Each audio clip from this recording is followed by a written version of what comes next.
Shalom a todos, que o Eterno possa abençoar a vida de todos os irmãos e irmãs que estão ouvindo esta mensagem. Hoje nós iremos falar um pouco sobre algumas, e que na realidade nós vamos responder algumas perguntas que algumas pessoas têm nos perguntado, têm nos enviado e-mails, mensagens via WhatsApp, nos grupos que temos do judaísmo nazareno, e as pessoas gostam de nos fazer perguntas, e essas perguntas eu achei interessante respondê-las, na melhor medida do possível, com um esclarecimento óbvio, sem interesse humano, tudo de acordo e em harmonia com as escrituras.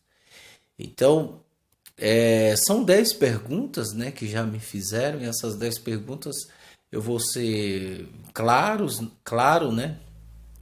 na questão de resposta, e no que nós nos baseamos a respeito das respostas, nós vamos também comentar.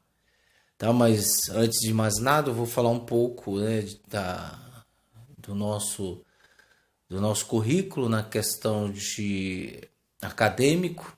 Tá? Então, eu sou conhecido como Hatikva Ben Avraham, Esse é um nome a qual me identifico muito com ele, porque o nosso povo eles têm 2 nomes. O nome comum, que é dado de pai e mãe, e o nome israelita, que pertence ao nosso povo. Então, o meu nome significa esperança, filho de Abraão, é aquele que espera a promessa feita a Avraham, então esse é o significado. E eu estive no cristianismo há 15 anos, fui pastor de uma igreja independente, não era afiliado em nenhuma organização ou outro ministério, não, era independente. Chamava-se Igreja Bíblica Palavra de Vida. Era uma igreja que atendia, e gostava de buscar as respostas através da Bíblia, e eu acho que através desse esforço, desse empenho, e de pedir ao Eterno que o Eterno nos revelasse, nós estamos aqui hoje no judaísmo nazareno. Isso é bastante interessante eu falar, porque as pessoas têm o costume de, quando elas migram para o judaísmo A, o judaísmo B, o judaísmo C, elas deixam o seu currículo, o seu passado para trás, porque não querem ser taxados como ex-pastores, ex-bispos, tudo ex. Então eles não querem levar consigo, mas eu não tenho esse problema, porque eu acredito muito que muitas pessoas, principalmente do cristianismo, o Eterno as usa elas para que o amor do Eterno chegue até outros corações. Então eu acredito muito nisso, sou testemunho cabal disso, já vi muitos milagres, muitos acontecimentos no meio do cristianismo. Então eu mesmo já presenciei e fui testemunho de vários milagres. Então passei 15 anos no cristianismo, sou teólogo, estudei também Kabbalah, 6 meses no Instituto Bnei Baruch. Fiz o curso do judaísmo nazareno, obedecendo todos os critérios a cada Shabbat. 1 ano, das Parashot. Então, através do Tzadok Ben Deren, fui aprendendo, entendendo, compreendendo. E cada vez que eu aprendia, eu ficava maravilhado. E hoje estamos há 6 anos, indo para 7 anos já, no judaísmo nazareno, e nós temos uma história de vivência muito grande, uma história de vivência muito grande, que o melhor é que fique para pessoalmente a gente venha falar, para todos, pessoalmente. Então, fiz parte, do cristianismo, estou no judaísmo nazareno. Nós temos um conhecimento que o Eterno nos permitiu, que nos concedeu. Eu sou um autodidata, aprendi com os esforços próprios, não precisei de terceiros. embora agradeço a todos aqueles que me ajudaram, aqueles que estiveram ao meu lado, aqueles que nos respondeu, dúvidas que tínhamos e aí veio a resposta, pessoas bastante influentes aí no meio acadêmico. Então, eu gostaria de deixar aí o nosso currículo, que não é muita coisa, mas hoje atualmente sou o professor do Judaísmo Nazareno de São Paulo, da capital de São Paulo. Sou naturopata, estudo a medicina da saúde, tá? E estamos aí como uma comunidade, ok? Que o Eterno possa abençoar vocês, caso vocês queiram fazer parte. Agora vem a primeira pergunta. Yeshua ou Jesus? O que eu faço agora? Então veja só, essa pergunta é bastante interessante porque tem surgido no meio evangélico, no meio evangélico também, no meio da internet, nas redes sociais, um nome chamado Yahushua, Esse nome, as pessoas acreditam, elas são convictas de que esse é o nome do Salvador.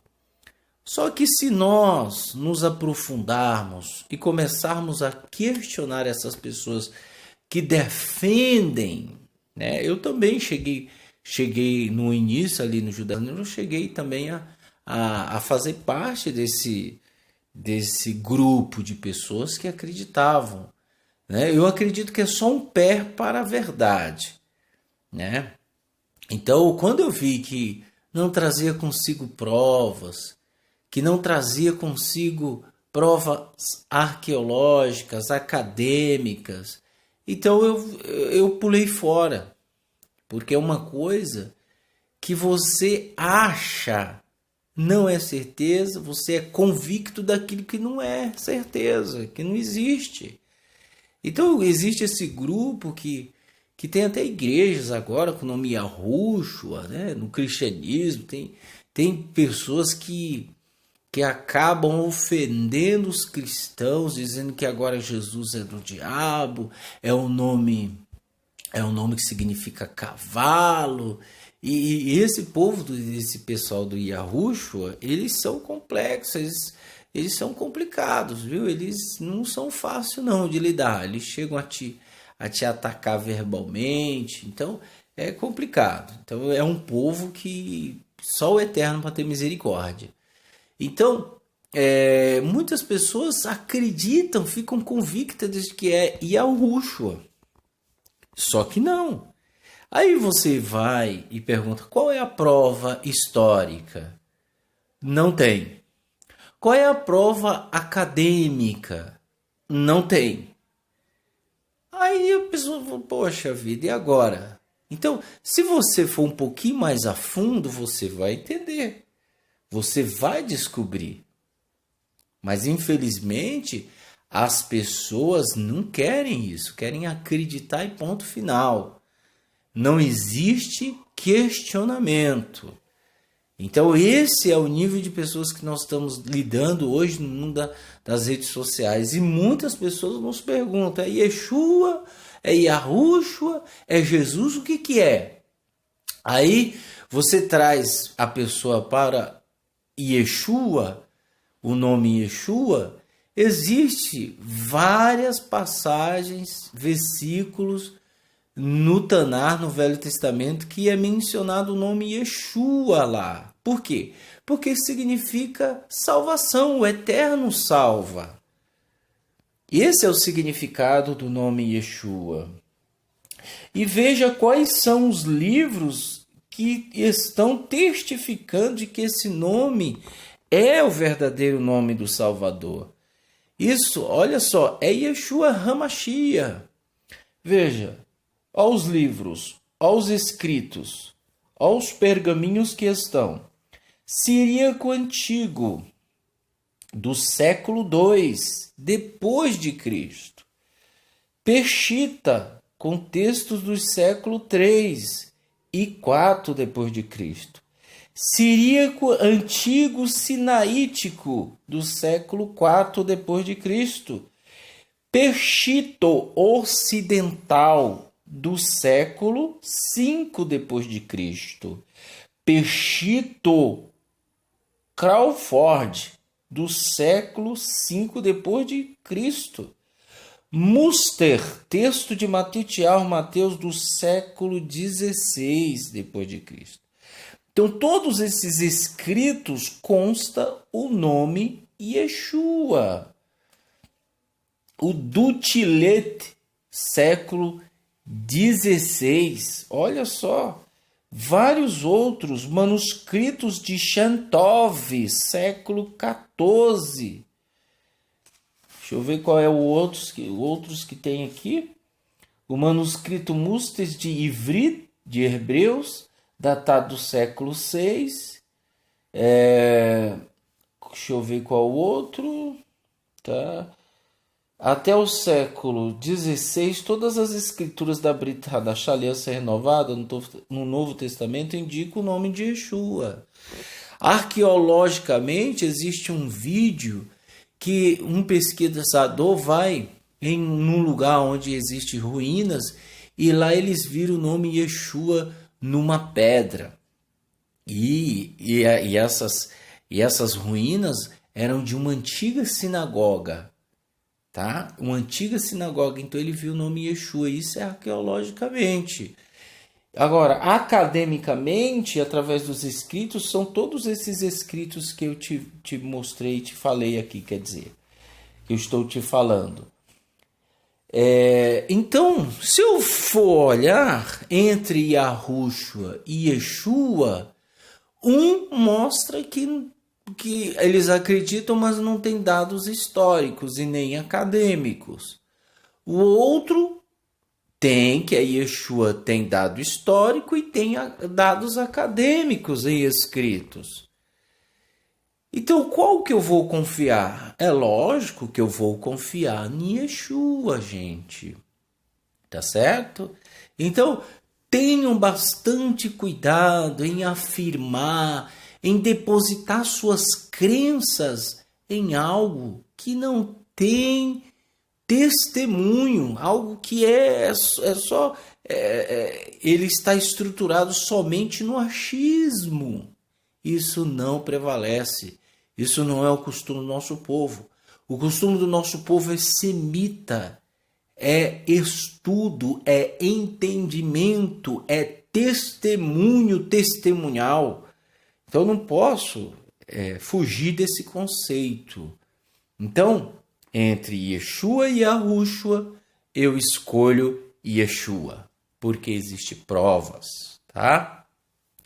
E Jesus? Não, Jesus, ele é uma evolução linguística, tá? Então, de acordo com alguns pesquisadores da teologia, alguns acadêmicos do cristianismo, algumas pessoas estudiosas que estudaram. Eu não vou citar nomes porque não vem aqui na minha memória. Acabei esquecendo, mas existem vários teólogos, vários pesquisadores em arqueologia, que eles dizem que houve uma evolução linguística. Os romanos não conseguiam falar Jesus. Então eles pegaram e falavam Jesus. Primeiro porque não tinha o J. Então os discípulos falavam Yeshua.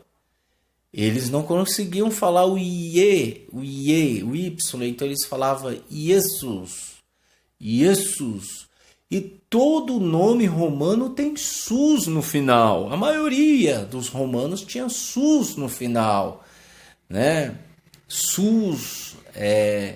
Então, você vai vendo, aí os romanos falavam Jesus. Veio João Ferreira de Almeida e disse, olha, vamos colocar o J. Tem até a pessoa que eu esqueci o nome, do criador do J, que tá aí na internet. Eu não vou falar sobre isso para não estender muito. Então você vai lá e veja, o criador do J, tá aí acessível no Google, tá? Então, João Ferreira de Almeida veio e colocou o J e ficou este nome bonito, que é bonito, Jesus. Então, de acordo com esses teólogos, foi uma evolução linguística, tá? É pagão? Não, gente, não é pagão. Não é pagão, tá? O nome Jesus, só que não é o nome dele. Mas não é pagão, não tem origem demoníaca, não tem origem de nada disso. Não tem origem de nada. É uma evolução linguística. Aprenda isso, por gentileza. Ah, mas se eu quiser falar Jesus, fique à vontade. Eu não falo, eu me refiro a Yeshua como Yeshua. Eu não me refiro a ele como Jesus. Por isso que nós não ficamos atacando nenhum pastor, nenhum cristão por causa do nome de Jesus. Nós até deixamos a pessoa sossegada nessa questão. Se ela quer ficar na igreja, fica. Se ela quer continuar na igreja, ela continua. Se ela quer falar o nome Jesus, fique à vontade. Né? Nós temos esse princípio. Tá? Então, Jesus é uma evolução linguística. Nós não falamos, nós do Judaísmo Nazareno, comunidade daqui de São Paulo, não falamos Jesus porque é uma evolução linguística e não é o nome dele.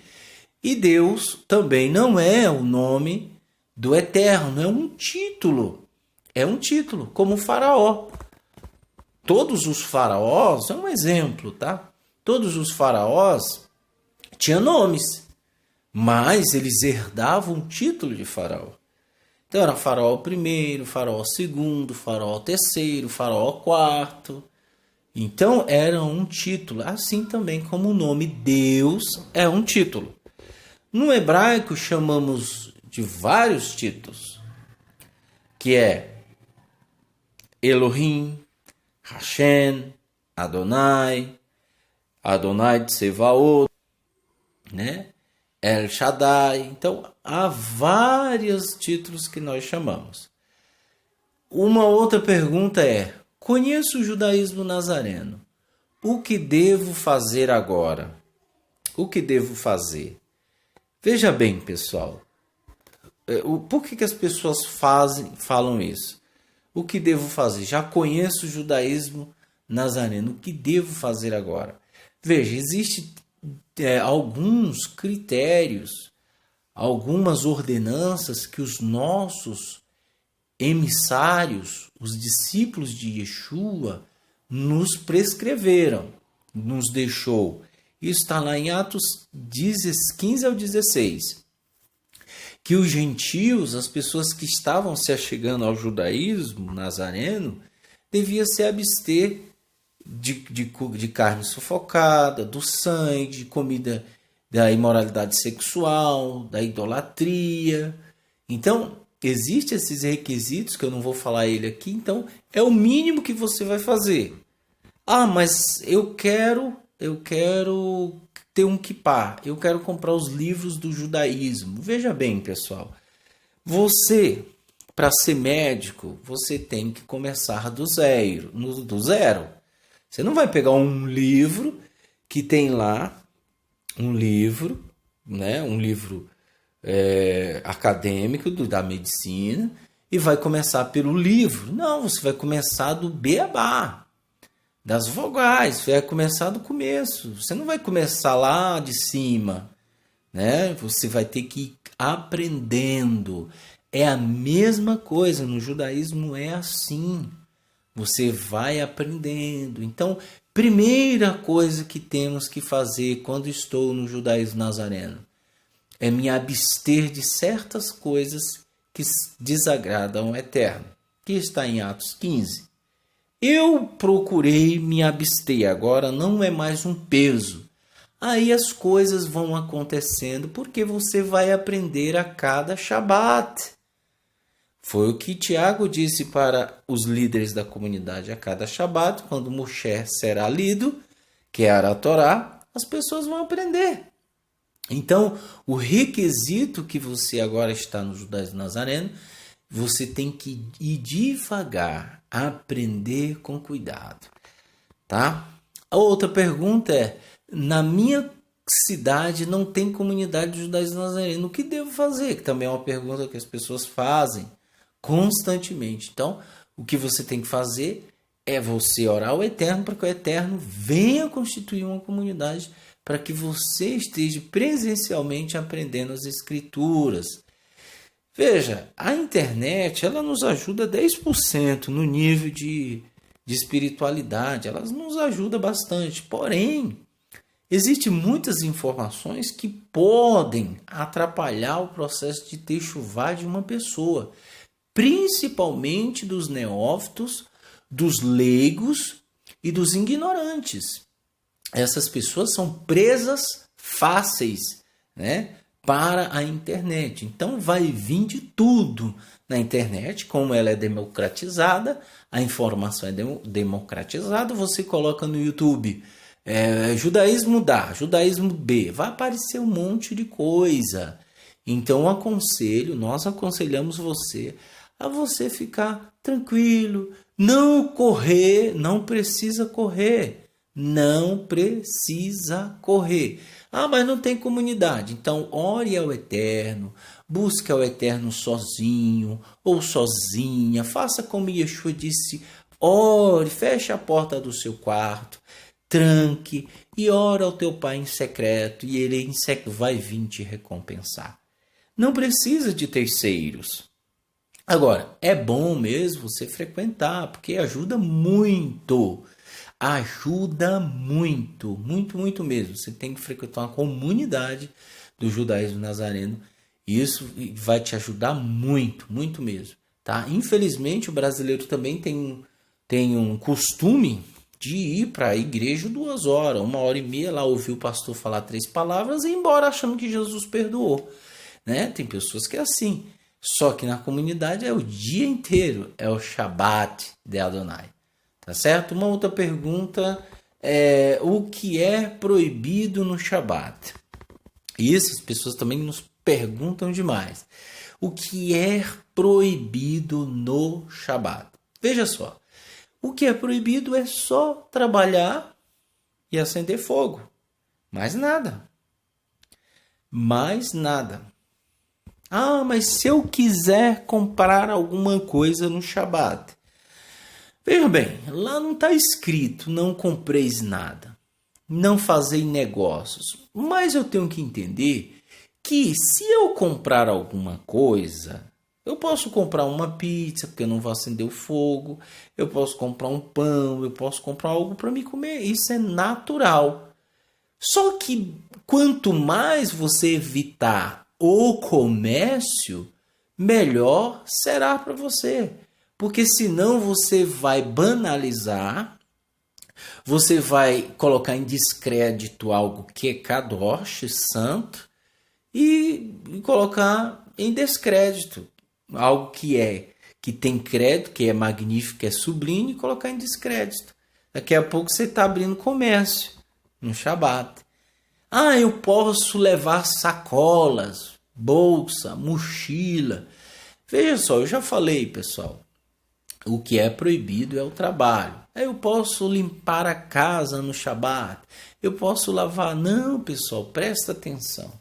Lá não está proibindo ninguém, mas use o princípio. Faça tudo na sexta. No Shabat é um momento de descanso. É um momento onde você se concentra, você procura o Eterno.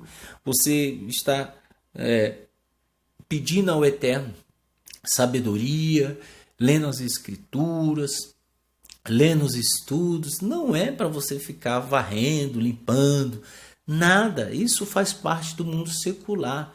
O mundo secular não é permitido nesse dia, tá? Então use o princípio, não faça porque alguém mandou, né? Ah, alguém mandou, não pode carregar isso. Não, que isso? Eu já falei, às vezes, para mim, para a comunidade, às vezes eu tenho que carregar um pão, eu tenho que carregar um bolo, eu tenho que carregar comida, né? Eu tenho que carregar meus livros. Então eu estou carregando. A questão não é carregar, a questão é fazer daquilo o mundo secular entrando para dentro do dia que é Shabat. Então, use o princípio, que é proibido acender fogo e trabalhar, tá certo? As outras coisas, faça por amor, né? Eu não vou fazer isso porque eu amo o Eterno. Pronto, é você. Nós temos um critério na comunidade aqui que é assim, quer ser radical? Seja com você. Não mande o outro ser porque você é. Não imponha nada, tá bom?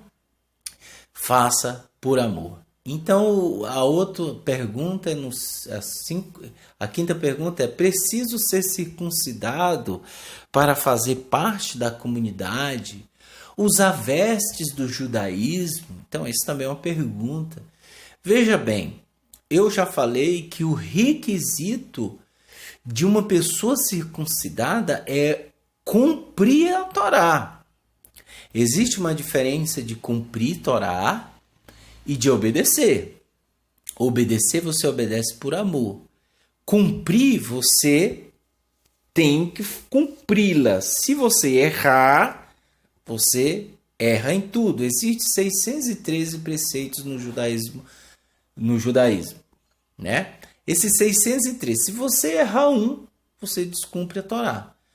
Então o homem não foi capaz, tanto é que o nosso povo caiu no deserto porque não foram capazes.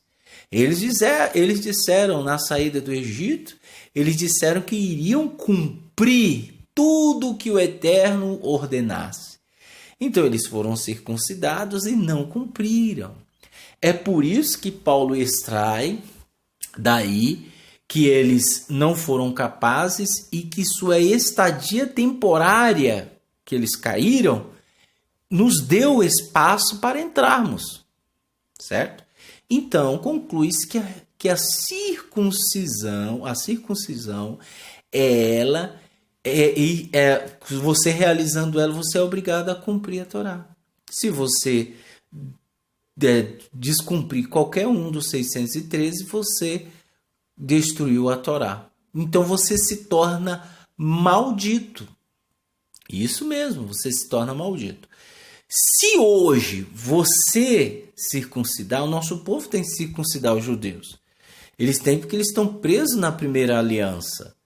Nós não estamos presos na primeira aliança. Nós estamos na segunda aliança. E a segunda aliança é a circuncisão do coração e não do prepúcio. E é por isso que nós não somos circuncidados. Mas eu quero fazer. Então veja, se você quiser fazer sem entender nada, acho até bom pela ignorância. Mas se você for fazer porque quer, cumprir Torá, meu amigo, você não vai ser capaz. Se o povo, eles caíram seus corpos no deserto, eles não entraram na terra prometida por causa da corrupção, porque eles não foram capazes. E você? Você é capaz de quê? Você que é ex-pagão, você que nasceu no Brasil, você é capaz de quê? Você é capaz de cumprir? Se você cumprir a Torá, você é melhor do que Yeshua. Você é melhor do que o Mashiach. E o Mashiach, ele tinha que cumprir a Torá. Por isso que ele é o cordeiro que tira o pecado do mundo. Ele é o cordeiro imaculado. Não houve pecado. Além de ser circuncidado, não pecou. E é por isso que ele é o nosso Kohen Hagadol, o sacerdote.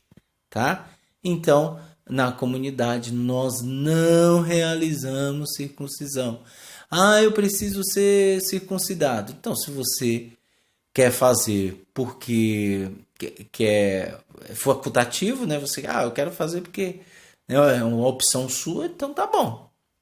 É uma fimose, você vai fazer fimose, então beleza. Mas se você quer fazer para obedecer os critérios da Torá, você vai se tornar maldito.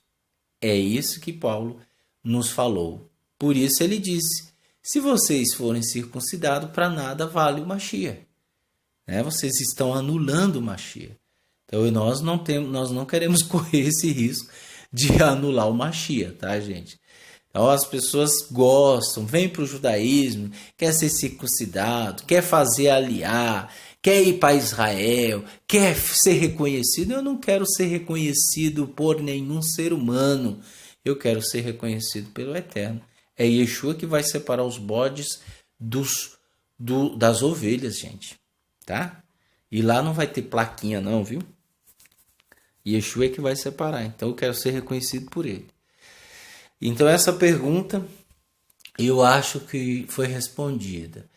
Tem muita gente que diz também, mas Abraão foi circuncidado, né? Para poder dizer assim, tem que ser circuncidado, tá vendo? Não. Abraão ele foi circuncidado com 99 anos de idade, tá? Mas Yeshua se apresentou a ele muito antes, ele foi computado como justiça muito antes da circuncisão, tá? E ele entendeu o que era circuncisão, só que não havia Torá, tá certo? Ele foi circuncidado porque ele elevou-se, ele se elevou, o Eterno falou, foi computado como justiça, e o Eterno fala, agora você tem que assinar o pacto, ou seja, ele fez antes sem mandamento, fez por amor. E aí o Eterno manda. É daí que Paulo diz, e ele foi pai, e ele é pai de gentios e de israelitas. Ele é pai de gentios e do nosso povo. Ele é pai dos dois, de incircuncisos e circuncisos. Os circuncidados não foram capazes de cumprir como ele cumpriu, porque foi dado para eles primeiro para a circuncisão, para que depois ele obedecesse, para que depois eles viessem a obedecer. Como eles não obedeceram, não foram capazes, e a sua estadia temporária foi decretada de exclusão, para que os gentios viessem entrar. Entenderam? Então tá, essa é a pergunta. Agora tem uma outra pergunta que diz: tenho que comer comida kasher a partir de hoje? Né? Então, eu já falei também em alguns vídeos que por uma questão de higiene, por uma questão do amor, né, para com o Eterno, se você comer carne de porco, não coma mais, né, porque é proibido diante da Torá. Aí você diz, eu tenho que obedecer a Torá? Sim, obedecer é difícil de cumprir, ou é diferente de cumprir, tá bom? Então, eu tenho que obedecer os requisitos, sabendo eu que não vou cumprir nunca, tá? Tenho que comer comida kasher? Então, veja só, lá existem animais na Torá, em Vaikra, Levítico, que fala sobre os animais impuros, os que devem ser comidos e os que não devem ser comidos. Então, né, nós devemos atender a esse princípio por uma questão de cuidado. O Eterno está cuidando de nós, tá certo? Então, existem muitos alimentos em alguns mercados do judaísmo tradicional e ortodoxo que tem muitas comidas kasher. Então, é uma opção sua, tá? E agora, veja que também lá em Atos 15 está dizendo para não comer carne sufocada, né? Um animal que é morto com requintes de crueldade, então, se você comer é uma carne sufocada. Então, lá o gentio ele também tem que entender isso e ele tem que se abster dessa comida. Se ele não quer comer carne sufocada, ele pode comer a carne kasher, né? Que está enquadrado na lei de Sheritá, na lei de matança, que o animal é morto sem dor, tá? Então não é uma carne sufocada, então você pode comer. Mas isso você tem que realmente ter o princípio de obedecer, tá certo? Então tem que comer, né? É melhor, né? É melhor você obedecer do que sacrificar. Então, a outra pergunta é 7. O cristianismo agora é inimigo meu? Existe também essa questão. Agora, as pessoas do cristianismo, o cristianismo agora está tudo errado. Se eu ver, eu vou xingar, vou falar um monte. tá errado, isso aqui. Não, gente, preste atenção. O mal, ele serve ao eterno. Tudo que é mal serve ao eterno. Os demônios servem ao eterno e temem. Está escrito que eles tremem. Não só temem, mas tremem. Então eles servem ao eterno. Então o mal serve ao eterno. Então o cristianismo, eu costumo dizer que todas as religiões pagãs, elas são marionetes na mão do eterno. Em alguma situação, o eterno as usa para mostrar e dar margem à sua soberania. Veja bem, eu não saberia quem era Jesus se o cristianismo não me apresentasse. Eu não saberia quem era Deus se o cristianismo não me apresentasse. Então eu aprendi muita coisa pelo cristianismo. Por isso que eu digo que ele é uma marionete. Mas não é seu inimigo, tá? Existem questões teológicas que estão erradas, sim. Então você tem que saber criticar o que é teologicamente errado, né, do que criticar pessoas. Outra pergunta é a 8ª pergunta. Agora que faço parte da comunidade judaica nazarena, agora sou judeu? Não, tem muitas pessoas que querem, né, agora usurpar do título judeu. Veja só, pessoal, existe o judeu, ele nasce de mãe judia ou de pais judeus, tá? E isso é uma lei que vigora, uma tradição que vigora no nosso povo desde a época de Yeshua, desde a época de Moshe. Então, judeu, ele tem que ser de nascimento.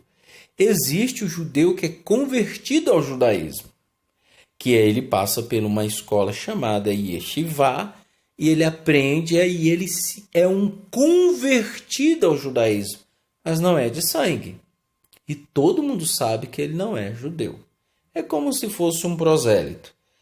Mas quem entrar na comunidade judaísmo nazareno, eu não vejo em nenhum momento de todas as escrituras, de toda a escritura da Brit Hadashah, algum dos nossos talmidim, dos discípulos de Yeshua, chamando um gentio de judeu.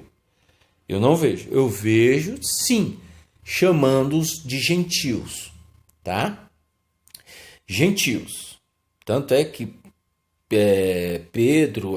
Paulo chega para Kefas Pedro, Shaul chega para Kefas Pedro e fala, olha, estou muito feliz porque os gentios estão se voltando para o eterno. Então, em toda a Brit Hadashah é mencionado gentios e não judeu.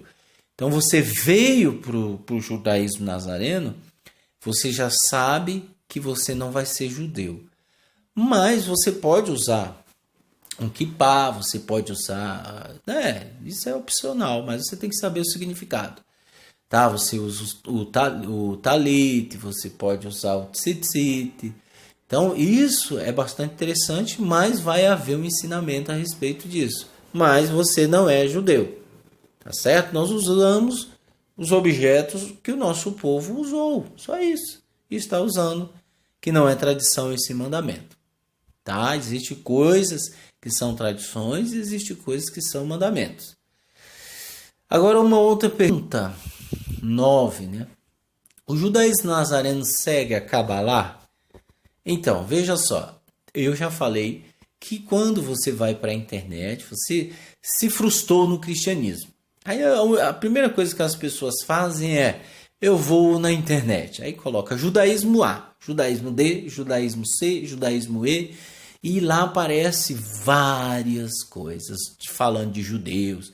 Existem os ex-pastores que tá com a barba grande, com os peotes, com chapéu preto, roupa preta, que você olhando, um leigo, olhar para uma pessoa dessa, vai dizer, ó, é um rabino, ó a barbona do bicho. Olha aí, o cara fala até diferente, fala meio enrolado agora. Então pode ser que ele veio lá de Israel. Mas quando você puxar a ficha dele, vai ver que é um ex-idólatra, tá? É um ex-pagão, é um ex-pastor, é um ex-bispo, é um ex. Tudo é ex. Então, se você vê essas pessoas, aí você vai ver o criticando Yeshua, eles são antimissionários, né? Então existe muitos, então tem que tomar bastante cuidado. Existem cabalistas que desprezam Yeshua, tiram sarro de Yeshua, falam que ele era feiticeiro, então você tem que tomar bastante cuidado. Então essa cabalá para nós não serve. Para nós jogamos no lixo. A cabalá de verdade é aquela que os nossos antepassados vivenciavam ou praticavam. E o nome Cabalá significa receber. Então eu recebo instruções do Eterno e as pratico. Como o caso de Abraão. Abraão recebia as instruções do Eterno, não tinha Torá, a Torá não era ortogada, não estava fisicamente nas mãos de Avraham, mas ele obedecia. Então é essa Cabalá que nós obedecemos. A Cabalá que está em harmonia com a Torá, com o Taná e com a Brit Hadashah. Aí sim nós praticamos em nome de Yeshua HaMashiach. A 10ª e última pergunta é: posso doar sangue? Posso doar sangue e órgãos? Posso permitir a doação de órgãos? Vejam só. A Torá proíbe a ingestão de sangue. Ou seja, se eu comer, se eu beber, é proibido diante do Eterno. Aí você fala, mas existem religiões como as Testemunhas de Jeová que proíbem isso. Olha só, nós temos um princípio que é o seguinte: a vida está acima do mandamento. Se a vida estiver em risco, o mandamento não serve para nada. Tá? É isso que eu quero que você entenda. Um exemplo. Na nossa comunidade existe alguém que o médico disse: olha, essa pessoa precisa comer carne de porco, porque senão ela vai morrer. E aí o médico comprova cientificamente que ela tem um problema. E aí o que nós fazemos? O mandamento não vai mais servir para essa pessoa, porque a vida está em risco. Então, esse princípio é aplicado, então aquela pessoa é permitido comer carne de porco, porque a vida está em risco. Então, a doação de sangue serve para salvar vidas e a doação de órgãos serve para salvar vidas. Se eu não permito essa doação de sangue por causa de mandamentos humanos que acham que é errado, então eu vou estar sacrificando vidas, eu vou estar matando pessoas.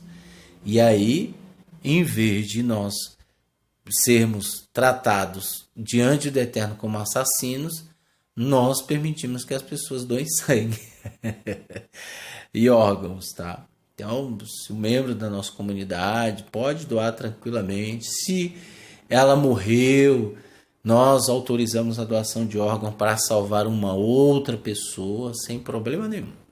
Tá certo? Então, aí está as 10 perguntas.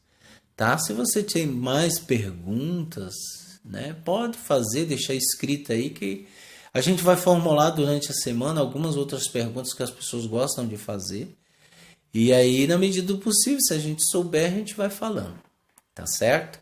Então, eu deixo aí para vocês essas perguntas e respostas para que vocês possam entender num contexto, tá? E a comunidade do judaísmo nazareno é uma pergunta que ninguém fez, mas eu vou responder. Quando eu faço parte da comunidade do judaísmo nazareno, eu tenho que entender que é um conceito judaico. Eu não posso ter mais o costume que eu tinha como era igreja. Aí eu vou para a igreja 2 horinhas, 1h30. Se passar de 2 horas, eu já fico olhando o relógio, batendo a perna e falando: pastor, está demorando muito. Então esse conceito, quando eu faço parte do judaísmo nazareno, eu não mais tenho esse conceito que eu tinha lá. O tempo, para mim, do Shabat é estar no Shabat. Sentir a alegria do Shabat, sentir o respeito nas orações, nas rezas, nos ritos, no ensino, né, no aprendizado. Então, isso é importante, porque o nosso povo semita era assim. Então, eles compartilhavam refeições, se alegravam, né, estudavam. E o conceito é um pelo outro. É um ajudando o outro. Se meu irmão estiver precisando, eu ajudo. Como nós temos ajudado e como pessoas têm nos ajudado. Nós não requeremos nada. Não vou requerer aquela ajuda que eu dei para alguém. Porque se eu fizer isso, eu sou mesquinho e sou um avarento. Tá? Eu sou mesquinho e um avarento. Então, não existe isso. Ninguém requer nada. Ah, eu dei. E você faz por livre e espontânea vontade.